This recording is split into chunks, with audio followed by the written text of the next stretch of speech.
Good evening, my dear PPS-STC family. It is my honor to talk about the importance of play during the pandemic. But before I proceed, I would like to thank the PPS-STC headed by our dear Madam President Dr. B.T. Palines, Dr. Etang Saplan, and of course my good friend Dr. Chi Atienza Blando for inviting me to be your speaker for this month of August. I'm Dr. Marizel Pulhin-Dacumos, a developmental and behavioral pediatrician.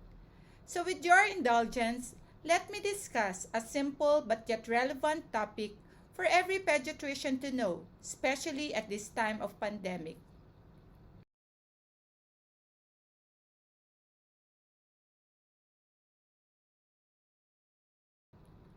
During these strange and unprecedented times, where we are living with the unknown and the uncertainty of the COVID-19 virus, play and playful interactions are one of the things that can help our children. But just as importantly, it helps us. Let us together unravel the role of play so we can better help the parents to optimize their children's development during this time when we thought everything could be negative. The following are the objectives of my talk.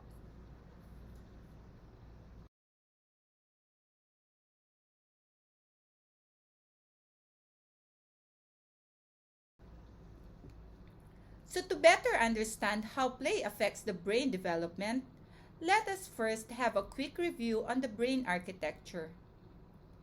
Early experiences affect the development of brain architecture, which provides the foundation for future learning, behavior, and health. Toxic stress early in life can impair brain architecture with negative effects lasting into adulthood.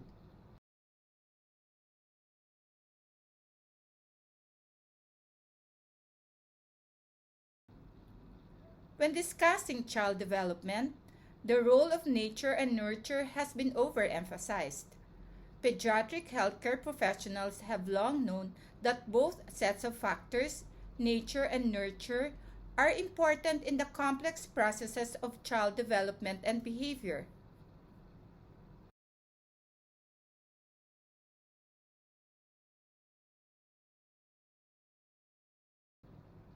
So how can we nurture a developing brain? Did you know that the most important interactions you have with a child can happen through play? By engaging in playful serve and return with a child, you can literally help build stronger connections in the brain. So please allow me to show you a video on how serve and return interaction could nurture the experiences of children on their first 5 years of life.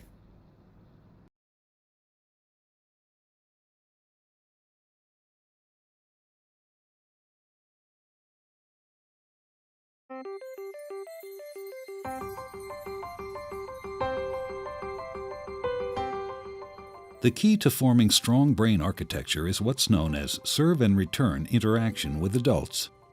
In this developmental game, new neural connections form in the brain as young children instinctively serve through babbling, facial expressions, and gestures. And adults return the serve, responding in a very directed, meaningful way. It starts very early in life, when a baby coos and the adult interacts and directs the baby's attention to a face or hand. This interaction forms the foundation of brain architecture upon which all future development will be built. It helps create neural connections between all the different areas of the brain, building the emotional and cognitive skills children need in life. For example, here's how it works for literacy and language skills. When the baby sees an object, the adult says its name. This makes connections in the baby's brain between particular sounds and their corresponding objects. Later, adults show young children that those objects and sounds can also be represented by marks on a page. With continued support from adults, children then learn how to decipher writing and eventually to write themselves. Each stage builds on what came before. Ensuring that children have adult caregivers who consistently engage in serve and return interaction, beginning in infancy, builds a foundation in the brain for all the learning, behavior, and health that follow.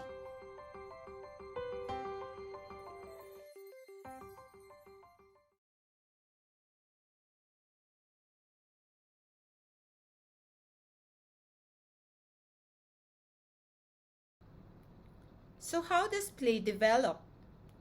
Play progresses from social smiling to reciprocal serve and return interactions.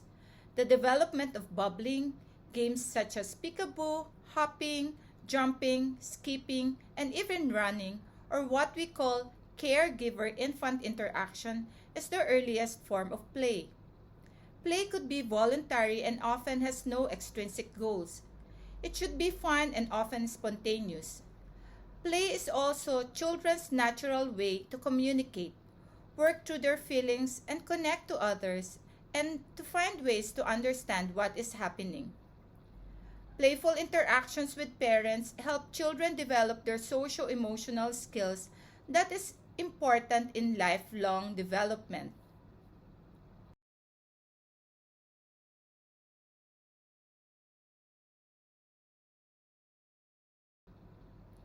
As mentioned in my previous slides, play is crucial in children's development and learning.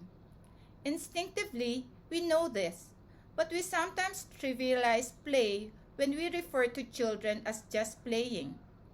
So let us look at the meaning of play with the acronym PLAY.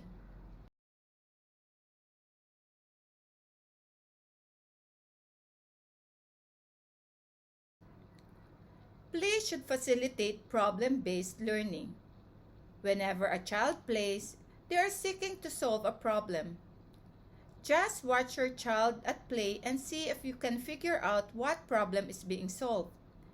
This type of problem solving is much more effective way to learn than more abstract teaching methods like worksheets.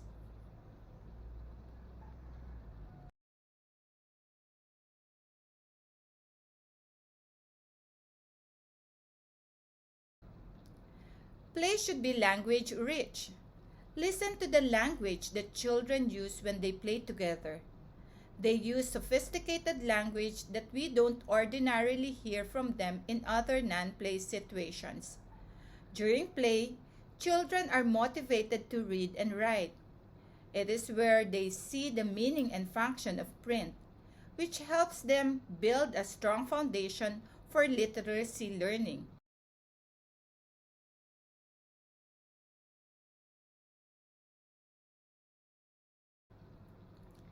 A stands for active environment. Active learning means hands-on, getting dirty, face and eyes into it type of play. It means using all the senses to learn. It is when they get to be in charge. The role of us adults is to provide the space, the materials, and the opportunity, and let's see what happens.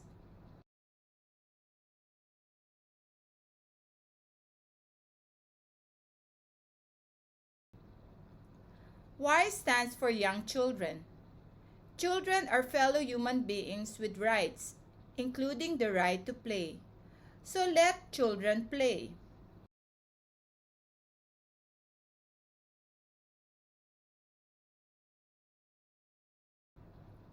So why is play important? Let me enumerate the benefits of play. Of course, we all know that play stimulates the brain development. It also improves intelligence, sparks creative thinking, improves communication, vocabulary, and language. It also promotes impulse control and regulation. It helps grow social competence and empathy. Play also promotes better physical and mental health. It also teaches life lessons and of course strengthens relationship with caretakers and peers.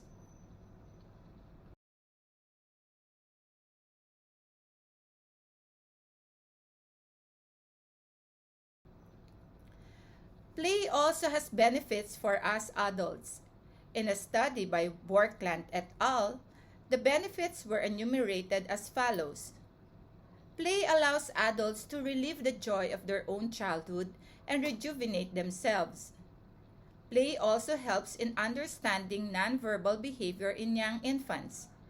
It also promotes reciprocal interactions between children and parents.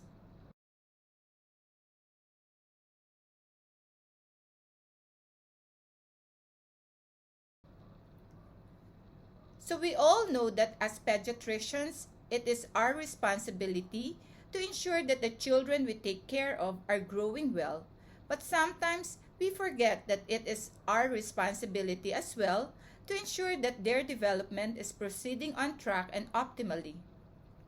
Pediatricians have a critical role to play in protecting the integrity of childhood by advocating for all children to have the opportunity to express their innate curiosity in the world and their great capacity for imagination.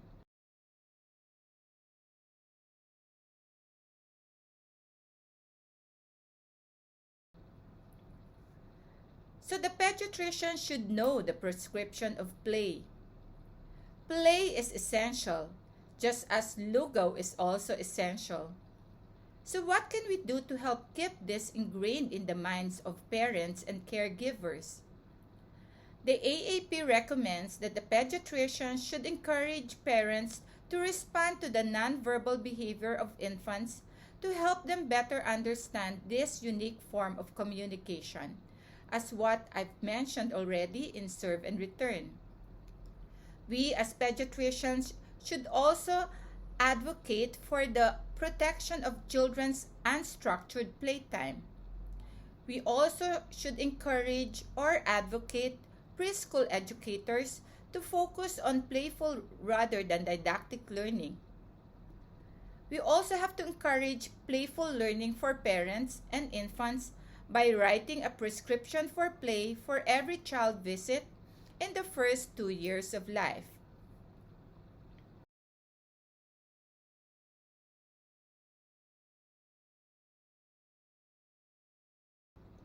So again, I want to reiterate the importance of play as part of your prescription. Play can help build brains and make everyday moments fun. So in the interest of time, I can't discuss all the play activities or resources that we can provide to the parents. At the end of this lecture, I will share in the chat box the compilation of some play activities. So feel free to share so you can advocate play.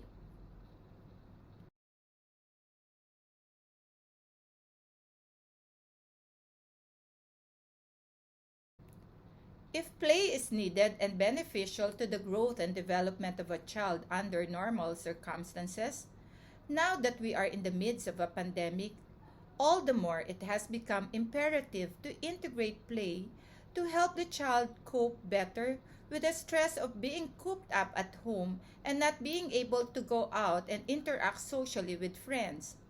This makes playtime at home especially important. So let us look at the concept of play and its extended benefits during this pandemic.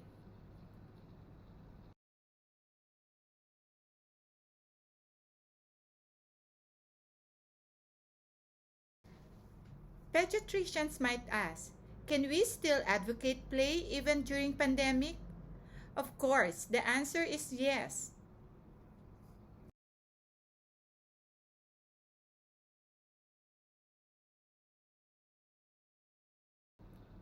Why is play so important during this time of pandemic? Simply because the pandemic has affected every aspect of child's well-being, growth, and development. In a study by Wang and Shang et al., they mentioned that home confinement imposes lingering psychosocial impact on children due to this drastic change in lifestyle and physical activity. School closures, in particular, have had detrimental impact on children from academics and social interactions. Supportive, stable relationship with adults can buffer children from stress and protect their development, even in adversity.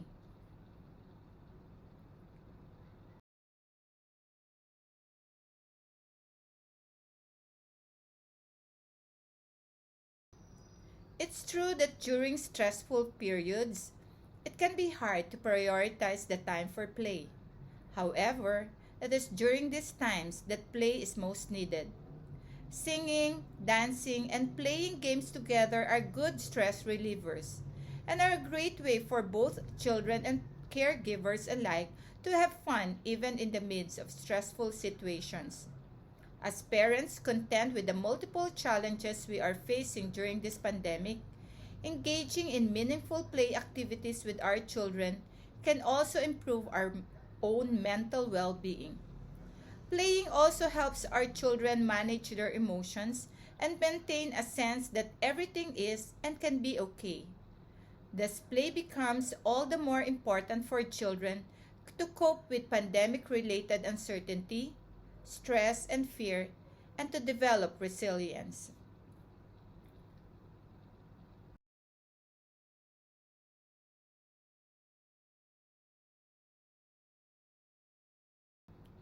As children's first playmate, parents can continue to provide opportunities for early learning and social connection even while at home.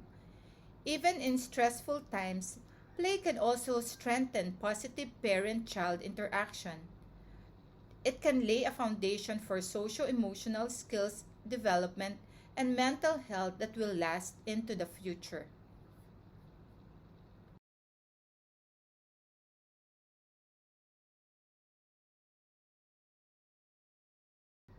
So how can you now integrate play to support and protect children's emotional well-being during pandemic?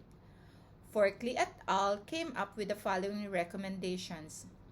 While things are probably different for your family right now, it is especially important to schedule regular times to play together. Routines are an important source of safety and stability for children. Make play part of your routine.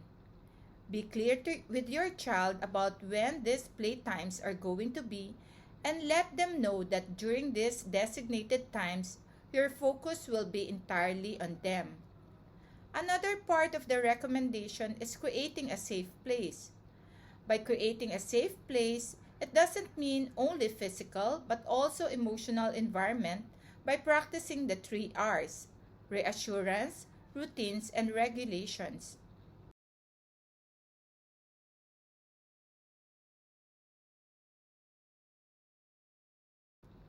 Follow your child's lead.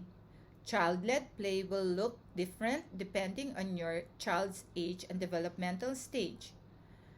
It involves sitting back and letting your child choose how you will join in. Letting your child take the lead gives them a sense of validation that they are strong and capable. Social distancing should not mean social isolation.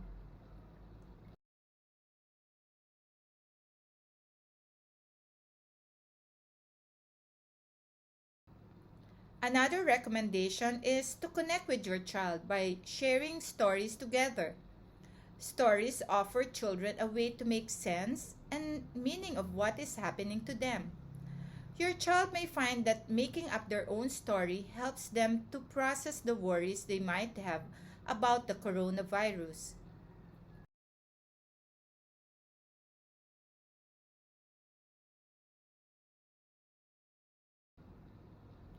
It's normal to feel stressed, worried, or anxious during these uncertain times.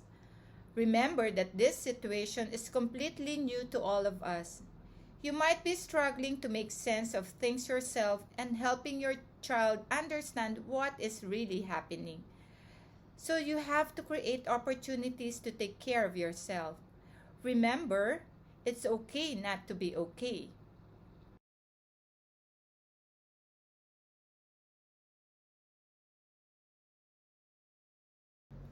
Now that we're spending so much time at home, home is our new playground. Necessity is the mother of all inventions. Home had to be converted into a playground for kids. Because COVID or no COVID, they are born to play. So let me share with you again some play activities that you can do with your child at home during this pandemic. You just have to be creative and make use of what are the things available at home. Remember, you don't have to buy expensive toys. You can try the spider web and let's dance activities. I also have compilation of these activities that you can share with the parents. I will share with you the compilation after this lecture. Again, let's continue to advocate play even during pandemic.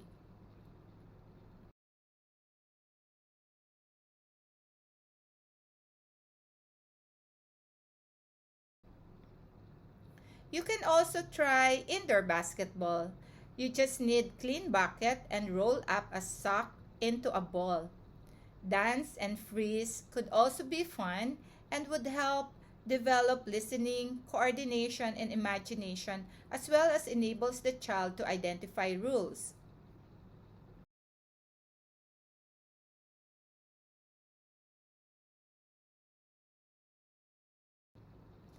Let's Build is another activity using some cardboard boxes, then discuss with your child what to create.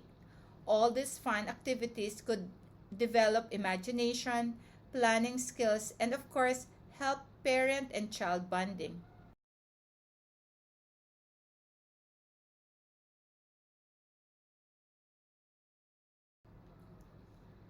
I also came across other types of play that you can enjoy at home. I will also share with you the compilation of these types of play activities by Lego Foundation at the end of the lecture. You can share all these fun activities to your patients.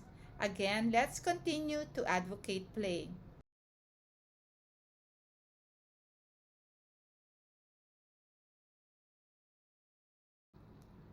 So here are the other fun activities that you could do at home. Telling stories, change the object, memory game, singing, dancing.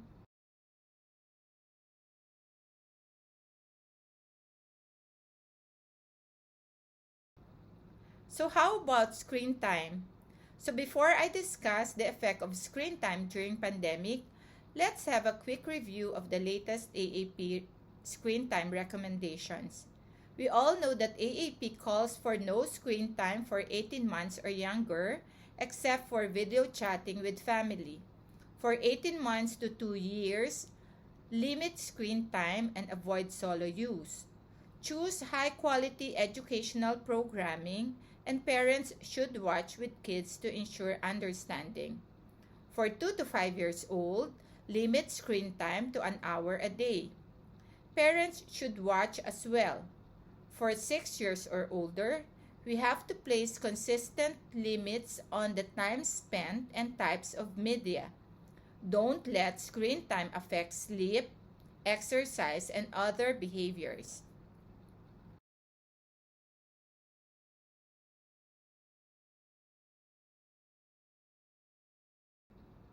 But of course, not all screen use is bad, especially now when in-person interactions are limited due to COVID-19.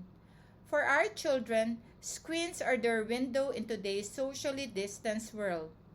It is a place to talk with friends and family, to collaborate on projects, and to pursue personal interests and hobbies.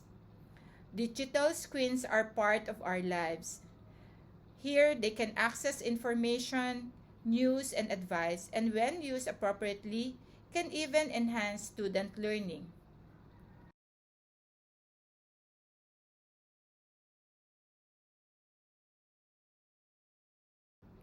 But children's screen time is surging up by 60 to 70% as a result of the pandemic. On average, kids 8 to 12 years old spend 4 to 6 hours per day with screens and up to 9 hours as teens. This is according to American Academy of Child and Adolescent Psychiatry. So the American Heart Association have gone so far as to suggest that the number should stay under 2 hours. So how about AAP? AAP still holds the same recommendations but urges the parents to preserve offline experiences. This could help families connect emotionally and process difficult experiences. AAP also recommends to play by rules. Set a good example by intentionally unplugging to spend time with your family every day. Prioritize quality. We have to limit social media and games to few hours a day. So as family, let us set daily unplugged time. Again, this is the best time that you can play with your children.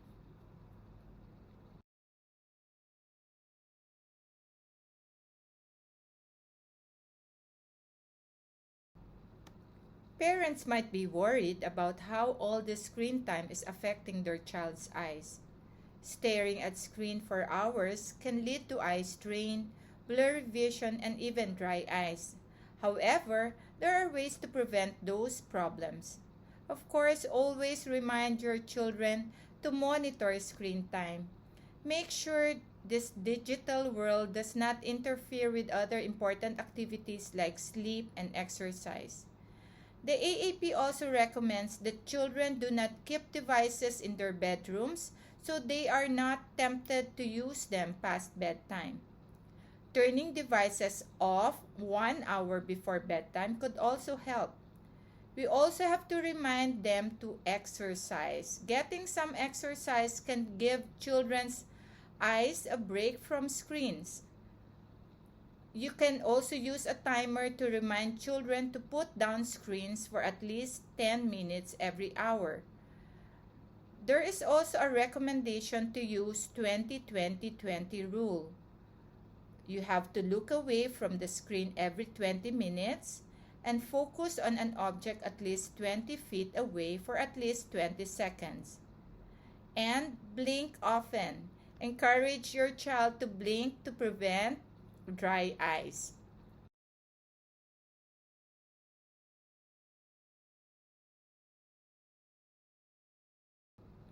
Position screens properly. Set up your child's computer screen slightly below eye level. Some experts suggest the 1-2-10 rule, meaning position smartphones 1 foot away from the eyes, desktop devices or laptops 2 feet, and TV screens around 10 feet. You also have to focus on lighting. Don't let the light from windows, lamps, and overhead fixtures shine directly on the screen. You can also remind your children to decrease the screen's brightness. Of course, you could also get regular vision screening.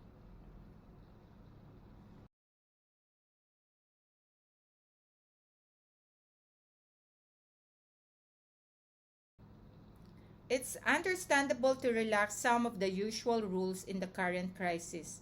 So balance is the key. As mentioned, try to avoid screens before bedtime. As a family, you have to plan together. Discuss with your child how long they feel it's okay to use screens each day. Get them to make a plan and ask what would help them stick to it. Your family also should try to avoid repeatedly checking updates on the coronavirus pandemic. As a parent, show your child that you understand and are interested in what they are doing. You could also try playing some of their games or get them to teach you about apps they like. You could also encourage them to get some outside exercise, but of course within a safe place with all the safety protocol. Try keeping your meal times screen-free. You'll have more time to talk and appreciate your food.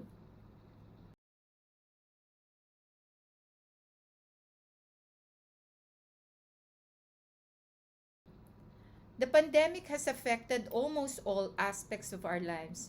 As adults, we worry about how we will be able to meet our obligations. We worry about our practice, our lost income.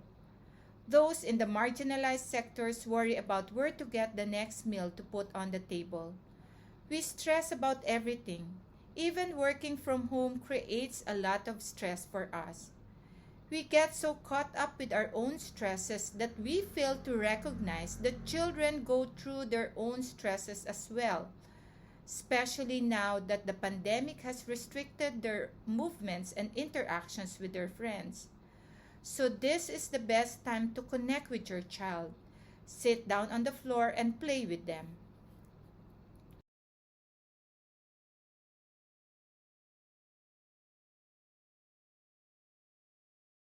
In summary, let us still advocate play even at this time of pandemic.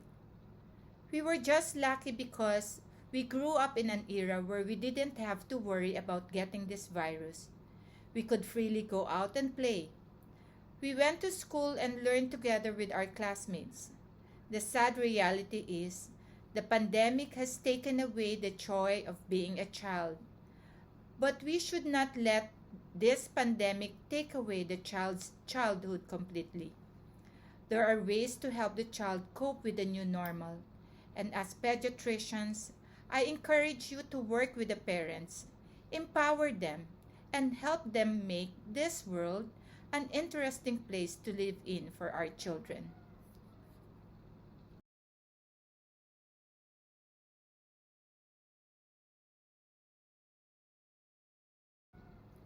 Thank you for your kind attention.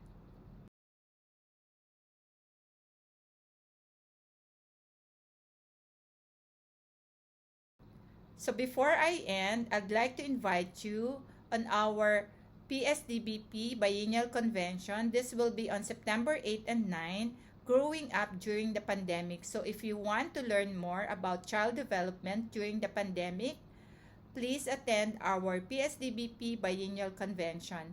You could just coordinate with any PPS-STC member if you want to attend. Last day of the registration is on August 31. Thank you.